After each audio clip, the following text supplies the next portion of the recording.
좋은 날입니다. 오늘은 어제에 이어 시험 중에 말씀 안에 거하는 실천적인 두 번째 방안으로 차별하지 말 것에 대해 나누고 있습니다.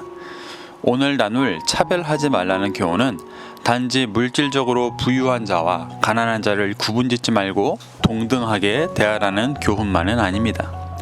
어제 묵상했던 마지막 본문에서 고아와 과부를 환난 중에 잘 돌보라고 얘기했던 것과 같은 맥락입니다.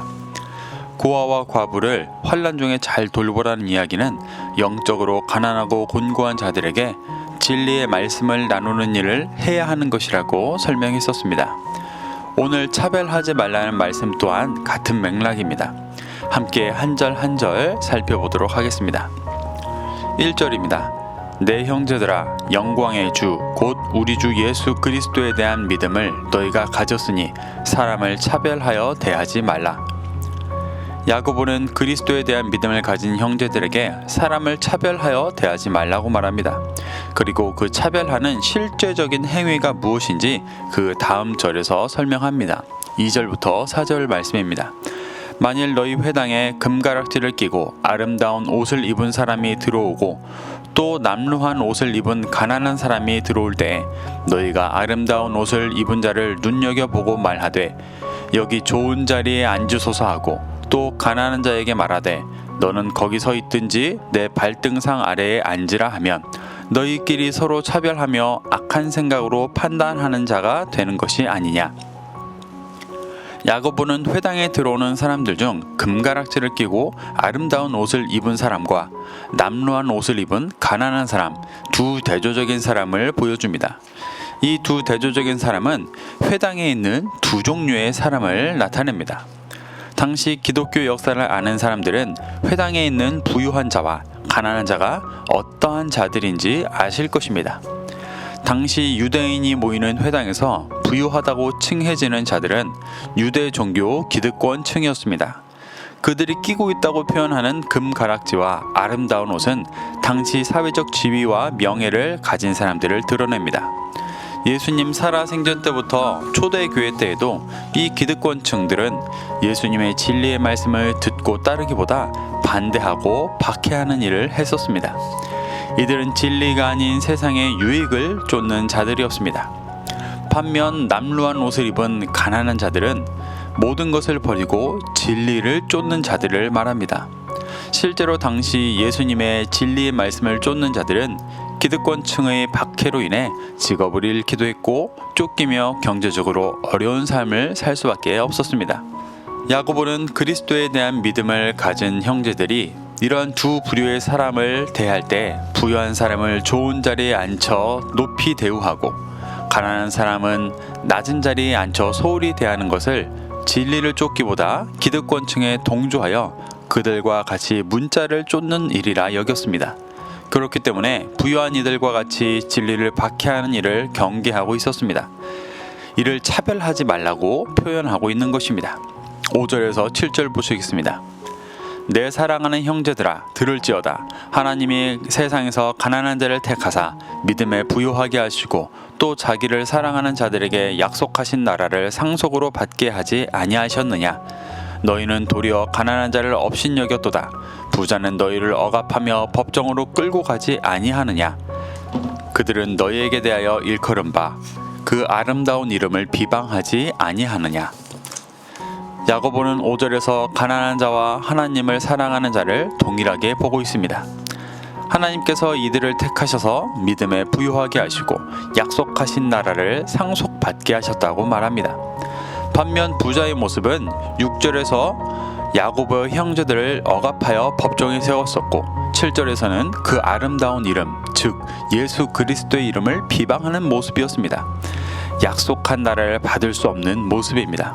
그런데 6절을 보면 야고보와 함께 진리를 전해야 하는 형제들이 이런 부유한 자들처럼 가난한 자를 업신여기고 있다고 말합니다. 어느새 야고보와 함께 진리를 전하는 자들도 부유한 자들처럼 진리가 아닌 세상을 쫓아 가난한 자들을 업신여기며 동일한 일을 하고 있던 것입니다. 야고보는 이것을 차별이라고 말하며 해서는 안 된다고 권하고 있는 것입니다. 8절에서 9절 보시겠습니다. 너희가 만일 성경에 기록된 대로 내 이웃 사랑하기를 내 몸과 같이 하라 하신 최고의 법을 지키면 잘하는 것이거니와 만일 너희가 사람을 차별하여 대하면 죄를 짓는 것이니 율법이 너희를 범법자로 정죄하리라. 여기서 말하는 내 이웃은 문맥상 앞에서 언급했던 가난한 자들입니다. 진리를 쫓아 물리적으로도 가난하고 그 심령이 진리가 없어 갈급한 자들입니다. 이들을 내 몸과 같이 하라는 말은 야고보와 함께 진리를 가지고 있던 형제들이 그 중심에 가지고 있었던 예수 그리스도의 진리의 말씀을 그들에게도 동일하게 전하고 가르쳐야 한다는 말입니다. 이것이 성경에서 이웃을 사랑하는 말의 근본적인 뜻이기도 합니다. 9절에서는 이와 대조적으로 차별하지 말라고 말합니다. 가난한 자들에게 진리를 채워주지 않는 행위를 말하는 것입니다. 야고보는 이것이 복음을 가지고 있는 자들에게는 죄를 짓는 일이라고 말하고 있습니다. 10절에서 11절 보시겠습니다. 누구든지 온 율법을 지키다가 그 하나를 범하면 모두 범한 자가 되나니 간음하지 말라 하시니가 또한 살인하지 말라 하셨은즉 내가 비록 간음하지 아니하여도 살인하면 율법을 범하는 자가 되느니라. 야고보와 함께 진리를 전해야 하는 믿음의 형제들에게 하는 말입니다. 온 율법을 지킨다는 말은 그들이 행하는 모든 종교적인 모습을 말합니다. 그들이 아무리 종교적으로 바쁘고 훌륭한 모습으로 살아간다 하더라도 가난한 자에게 진리를 채워주는 그 한 가지를 범한다면 모든 율법을 지키지 않는 자와 같다고 말하는 것입니다. 12절에서 13절을 보시겠습니다.